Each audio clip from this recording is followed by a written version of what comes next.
বোঝার জন্য যত তাফসীর পৃথিবীতে এসেছে, প্রত্যেক তাফসীরই তার যুগে বড় বড় অবদান রেখেছে।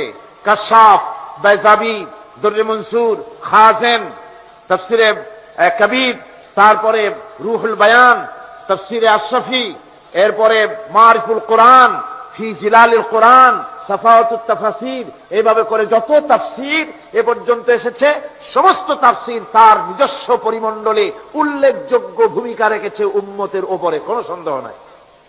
কিন্তু বর্তমান যুগে যে তাফসীরখানা গোটা পৃথিবীতে সবচাইতে বেশি আলোড়ন সৃষ্টি করেছে, কোরআনকে জীবন ব্যবস্থা হিসাবে বুঝবার জন্য আধুনিক মন মানসিকতার ভেতরে আলোড়ন সৃষ্টি করেছে এবং বিভিন্ন ভাষায় ছাপা হয়ে পৃথিবীর কোটি কোটি মানুষ তা তেলাওয়াত করছে, বুঝতেছে আর ইসলাম কবুল করতেছে অমুসলিমরা, সেই তাফসীরখানার নাম হচ্ছে তাফহিমুল কোরআন।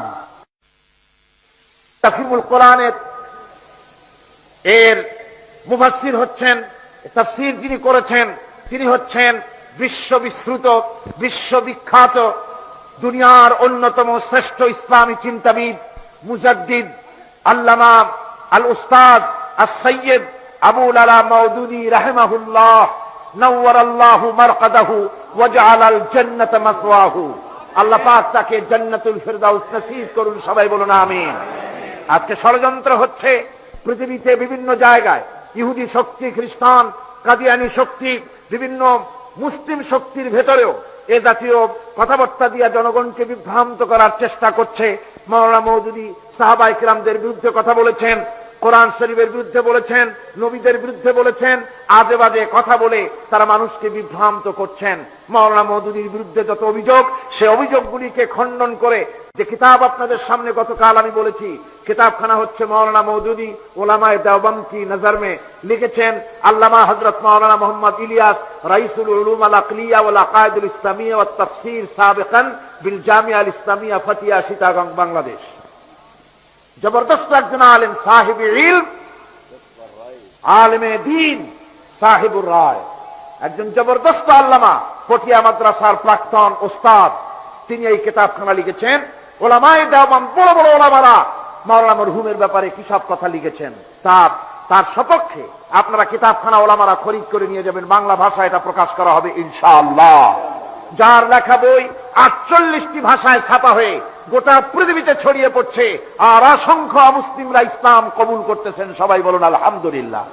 সুদ, মায়ের সাথে জেনা করার মতো গুনাহ, কিন্তু এই গুনাহ থেকে কেমনে বাঁচবো, পরিকল্পনা এই পৃথিবীর বুকে 20 শতাব্দীতে এই পরিকল্পনা দিয়েছেন আল্লামা মওদুদী, যে পরিকল্পনার ভিত্তিতে গোটা পৃথিবীতে ইসলামী ব্যাংক ছড়িয়ে পড়েছে বিশ্বময়। আজকে বাংলাদেশে, সাউথ ইস্ট এশিয়ায়, দক্ষিণ পূর্ব এশিয়ার বাংলাদেশ, এই বাংলাদেশে ইসলামী ব্যাংকের আজকে 62টি শাখা ছড়িয়ে পড়েছে সব জেলায়, প্রত্যন্ত অঞ্চলে।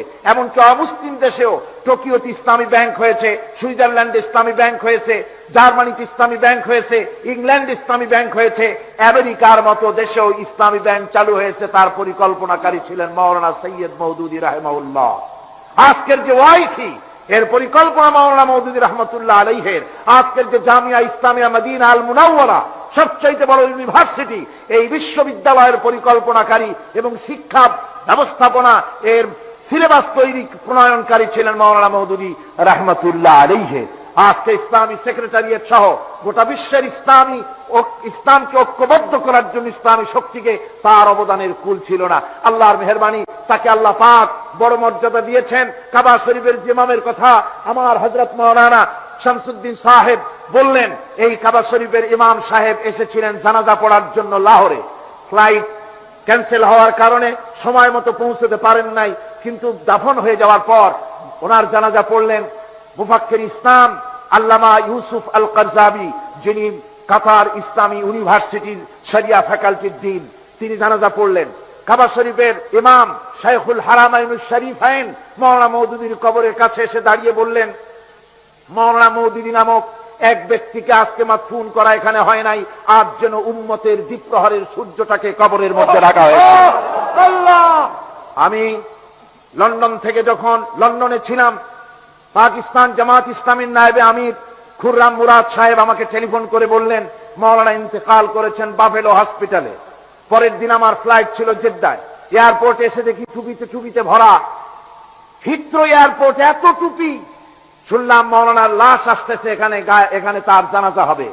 আমি টিকিটের দিকে দেখলাম আমার মাত্র 1 ঘন্টা সময়, জানাজায় শরীক হতে পারবো না। বদকিসমত মনে করে প্লেনে উঠলাম এবং মক্কা শরীফে চলে গেলাম। সেদিন ছিল শুক্রবার। জুমার নামাজ পড়া হয়ে যাওয়ার সাথে সাথে ইমাম সাহেব ঘোষণা করলেন, আসসালাতু আলা রাসূল আসসামাহাতু শেখ আল উস্তাদ as-সাইয়্যিদ আবুল আলা মওদুদী রাহিমাহুল্লাহ।